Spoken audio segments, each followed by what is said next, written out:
The stage was set as bright lights shone down on the gleaming game show set. The audience, excited and ready for another round of competition, cheered as the host, Steve Harvey, stood in front of the camera with his signature grin, welcoming the viewers. The energy in the air was electric, the kind of lively buzz that only a show like Family Feud could generate. The audience's applause echoed through the studio, but it wasn't just any ordinary day on set. Today, something was different, something special. Margaret stood quietly off to the side, waiting for her moment. At 65 years old, she had seen more than most people twice her age. Her frail body seemed to shiver slightly as the cool air from the lights washed over her, but her eyes held a quiet resolve. Her hair, thin and streaked with silver, was tied back in a simple, unassuming way, and her face, though lined with age and experience, bore an elegance only time could gift. The audience continued to cheer, but there was a sense that something was about to shift. The very air around Margaret felt charged with the weight of her presence. "Welcome. Welcome, ladies and gentlemen." Steve Harvey's booming voice broke through the tension, his smile wide and inviting. "Today we have a very special contestant joining us, a woman who has seen it all. Margaret, how are you feeling today?" Margaret's hands trembled slightly as she took the microphone from the host, and the crowd fell into a hush, sensing the emotional weight she carried.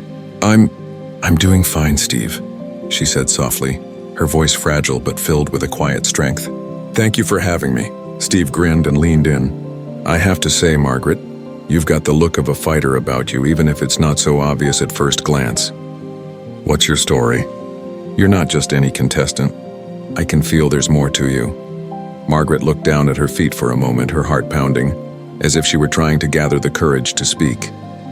For a moment, everything felt overwhelming. The weight of her life, her sacrifices, the loneliness, all of it rushed in like a tidal wave. But she pushed it aside just for a moment. She knew this was her chance to be heard, to share the story she had carried in silence for so many years. "Well, Steve, I had 3 children," she began, her voice shaking slightly as the words left her lips. 2 boys and a girl. I raised them alone after my husband passed away. He died too soon, and I was left to raise them all by myself." She paused, her lips trembling as if the memory still held a heavy grip on her heart. "I worked every day. I did what I had to do, you know? I gave them everything. Every piece of me. I worked 2, sometimes 3 jobs, but..." She trailed off, her eyes distant as though the memories were unraveling in front of her. Steve watched her, his expression softening, sensing the depth of her pain. "But what, Margaret? What happened?"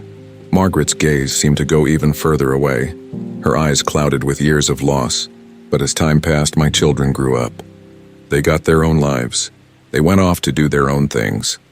And slowly they all left me. I didn't even realize how it happened, Steve. One by one, they moved out, moved on. My daughter got married and moved to another city. My boys, they joined the military, found their own homes. And me?" She swallowed hard, her throat tight. "Well, I was left alone." A sudden heaviness filled the air as her words hung in the silence. She fought back the tears that threatened to spill, but the pain was evident in every line of her face. Margaret was a woman who had poured every ounce of herself into her children. She had loved them, protected them, sacrificed for them, and now in her later years she was alone. The sting of abandonment was something no one could prepare for, least of all a mother. "You know," she continued, her voice barely above a whisper, "after they all left, I didn't know what to do. I didn't know how to keep going. But I had to. I had to survive. So I found a little hostel to stay in. It's not much, but it's mine. I live there now and I work. At 65, I'm still working. I can't stop." The audience remained still, hanging on to every word, feeling the gravity of her pain, her struggle. Steve's heart broke for her. He had heard stories of sacrifice before, but there was something different in Margaret's voice, something raw and honest that made him ache for her. He saw the toll life had taken on her, how the years had worn her down, yet somehow she still stood tall. She still kept going. Steve leaned in, his voice softer now. "Margaret, I can't even imagine what that must be like. To raise your kids, give them everything you had, and then when you need them the most, they're gone. That's a tough road to walk alone." Margaret nodded slowly, her eyes brimming with unshed tears. "It is, Steve, it really is." She paused, taking a deep breath. "But I don't want to burden anyone. I've always told myself I'd never be a burden. So I handle everything. I make sure I take care of myself. I buy my food, I pay for my room, everything. I don't want to ask anyone for anything. Steve's eyes flickered with a mix of admiration and sadness. You're a fighter, Margaret. I can see that. But you know, we all need someone sometimes. We all need a little help, a little love. And sometimes, he hesitated, searching for the right words. Sometimes we need to let the people who love us come back into our lives. The tension in the room thickened. Steve glanced at the production team, giving them a signal. And then, without another word, he picked up the phone. I'm calling your kids, Margaret. I'm getting them here, right now. Margaret's eyes widened in surprise. Steve, you don't have to do that. They won't come. They've got their own lives now. I don't want to bother them. But Steve shook his head, resolute. No, Margaret. This is something that needs to happen. Your story deserves to be heard. And your kids, they need to hear it. The crowd watched in silence as Steve spoke into the phone, his words firm but kind. It wasn't long before the doors at the back of the studio opened. The audience held its breath as two figures stepped into the room. Margaret's sons. They walked in slowly, their faces drawn, their expressions heavy with guilt. They hadn't expected this. They hadn't expected to be confronted with the pain they had caused, the mother they had left behind. The air in the room seemed to thicken as the moment unfolded before everyone's eyes. Steve turned to Margaret, his voice gentle but filled with conviction. Margaret, look at them. They're here. Your sons are here.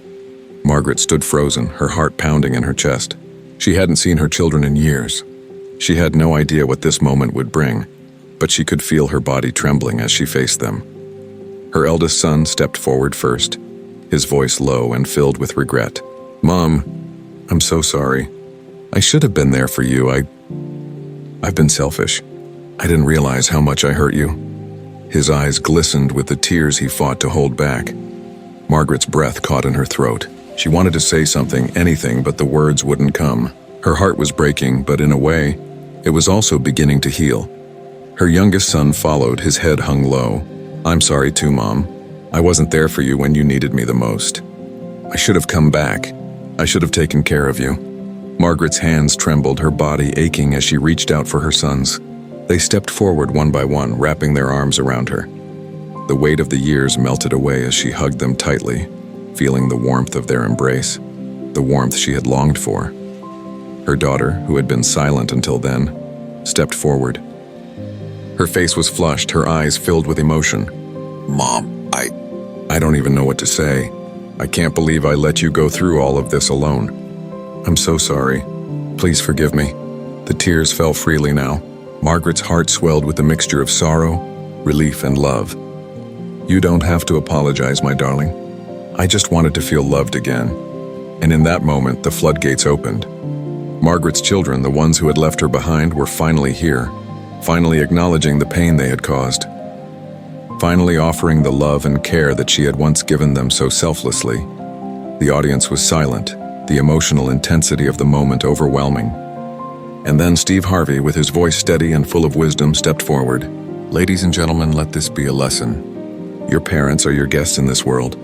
They raise you, they care for you, and when they grow older, they need you more than ever. Don't forget that. Take care of them. Love them. Margaret's daughter, her arms around her mother, turned to Steve. Mom, I want you to come live with me. I've missed so much time. I'm sorry I didn't see it sooner, but I won't let you go again. You're coming home with me. The audience erupted into applause. Margaret, tearful but smiling, nodded. Her heart, once heavy with the weight of abandonment, now felt lighter. In that moment, her family was whole again.